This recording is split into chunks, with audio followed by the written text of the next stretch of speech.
Cake নাকি ঘড়ি।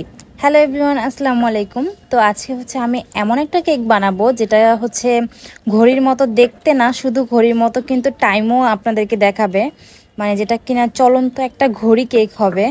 তো চলুন দেখে নেই এই কেকটা আমি কিভাবে বানাবো। কেকটাকে বানানোর জন্য হচ্ছে আমাদের এরকম একটা ঘড়ির যে মেশিন থাকে সেটা লাগবে, আর ঘড়ির মেশিনের সাথে যে কাঁটাগুলো থাকে সেটা হচ্ছে আমি খুলে নিচ্ছি। এরপর একটা ফুড র্যাপিং পেপার দিয়ে সেই মেশিনটা আমি ভালোভাবে আটকে নেব, যাতে করে কেকটা যাতে মেশিনের গায়ে না লাগে, এর জন্য।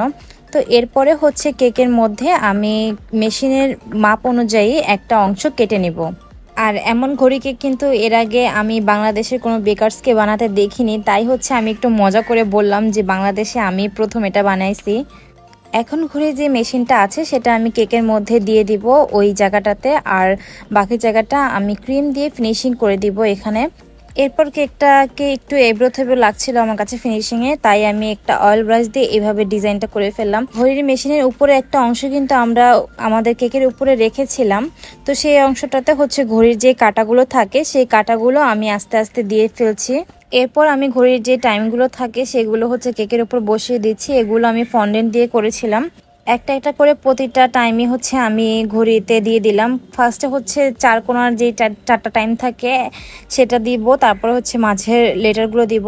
আসলে এখানে হচ্ছে খুব মেজারমেন্ট করে আমি এই টাইমগুলো বসাইনি, এর জন্য আমার এক্স্যাক্ট টাইমটা হয়তো দেখাবে না, তবে কাছাকাছি একটা টাইম দেখায়। আর কেকটা একটু বড় হলে ভালো হতো। আপনারা কিন্তু দেখতে পাচ্ছেন যে ঘড়িটা কিন্তু আমাদের চলতেই আছে, মানে এই জিনিসটা হচ্ছে আমি ফার্স্টে একটা ইনস্টাগ্রামের ভিডিওতে দেখেছিলাম এই কেকটা। এরপর থেকে আমি ভাবতেছিলাম আমি কবে বানাবো এটা, কারণ আমার কাছে খুবই ইউনিক লেগেছে। আর এখন হচ্ছে ঘড়ির যেই টাইমগুলো আমি ফন্ডেন্ট দিয়ে লিখেছিলাম সেগুলোতে একটু গোল্ডেন ডাস্ট কালার দিয়ে আরেকটু সুন্দর করে ফেললাম। আর সাইড দিয়ে ডিজাইনের জন্য হচ্ছে আমি এখানে আর্টিফিশিয়াল ফ্লাওয়ার ইউজ করতেছি।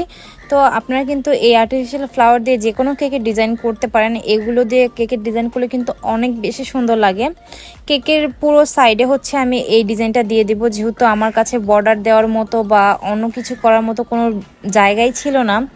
আমার কেকটা আসলে ছোটই হয়ে গিয়েছিল।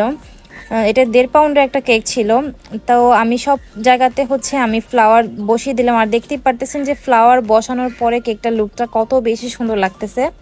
এরপরে আর কি সর্বশেষে হচ্ছে আমি কিছু স্প্রিঙ্কেলস দিয়ে দিব। স্প্রিঙ্কেলস দেওয়ার পরেই কিন্তু আমাদের কেকটার ফাইনাল লুক হয়ে যাবে। এই তো আমাদের চলন্ত ঘড়ি কেক একদম রেডি। তো আপনাদের কাছে এই সুন্দর এবং ইউনিক আইডিয়াটা কেমন লাগে সেটা অবশ্যই কমেন্ট করে জানাবেন। আমাদের পেজটাকেও কিন্তু ফলো করতে একদমই ভুলবেন না। আর এছাড়া আপনারা আপনাদের পছন্দ অনুযায়ী যে কোনো কেকের অর্ডারও কিন্তু আমাদের পেজে করতে পারেন। ঢাকা সিটির মধ্যে আমরা সব জায়গাতেই হোম ডেলিভারি দিয়ে থাকি।